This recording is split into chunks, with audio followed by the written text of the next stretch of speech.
لیکن یہ تابعی کا قول ہے، اور امام مسلم نے مقدمے میں لکھا ہے کہ تابعی اگر صحابی کا نام لیے بغیر،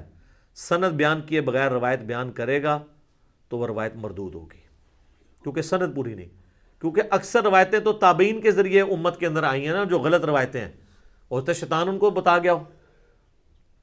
ہاں جی، عبداللہ ابن مسعود، صحیح مسلم کے مقدمے میں آتا ہے، عبداللہ ابن مسعود کہتے ہیں بعض اوقات شیطان کسی مجمع میں اتر کے حدیث بیان کر کے چلا جاتا ہے اور تمہیں پتہ نہیں ہوتا یہ بندہ کون ہے،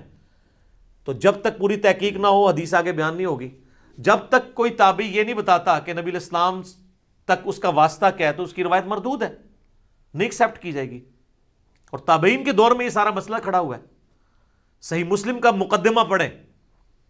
ابن عباس کہتے ہیں ایک زمانہ تھا لوگ آ کے ہمیں کہتے تھے قال رسول اللہ صلی اللہ علیہ وآلہ وسلم، تو ہم اس کی بات بڑی توجہ سے سنتے تھے، لیکن جب سے لوگوں نے حدیثیں گھڑنی شروع کی ہیں ابن عباس کے زمانے میں، اب ہم صرف اسی حدیث کو غور سے سنتے ہیں جو ہمیں پہلے پتا ہو، ادروائز ہم حدیث نہیں سنتے، کیونکہ لوگوں نے حدیثیں گھڑنا شروع کر دی ہیں۔ تو امام مسلم نے یہ مقدمہ 92 روایات لکھی ہیں کہ میں یہ مسلم شریف کیوں لکھ رہا ہوں، لوگوں نے کہانیاں بنانی شروع کر دی ہیں، اتنی بڑی کہانی کہ تابعین کی موجودگی میں ایک شخص آگے کہتا ہے کہ ابن مسعود جب جنگ صفین کے موقع پہ ہمیں ملنے آئے تو انہوں نے ہم سے ایک حدیث بیان کی، تو وہ کہتا ہے، دوسرے تابعین کہتے ہیں کہ یہ ابن مسعود رضی اللہ تعالیٰ عنہ قبر سے باہر نکل آئے تھے اور حدیث بیان کر کے تمہیں چلے گئے، وہ تو 33 ہجری کے اندر فوت ہو چکے تھے اور جنگ صفین ہوئی ہے 37 ہجری کے اندر،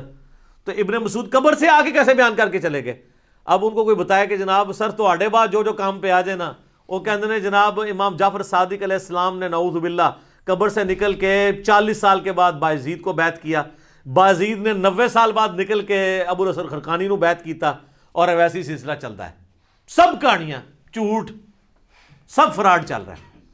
تو جب ہم اس پہ بولتے ہیں تو ان کو غصہ آتا ہے، تو ہم پھر عرض ہی کر سکتے ہیں کیا کہ مرنے سے پہلے اے مسلمان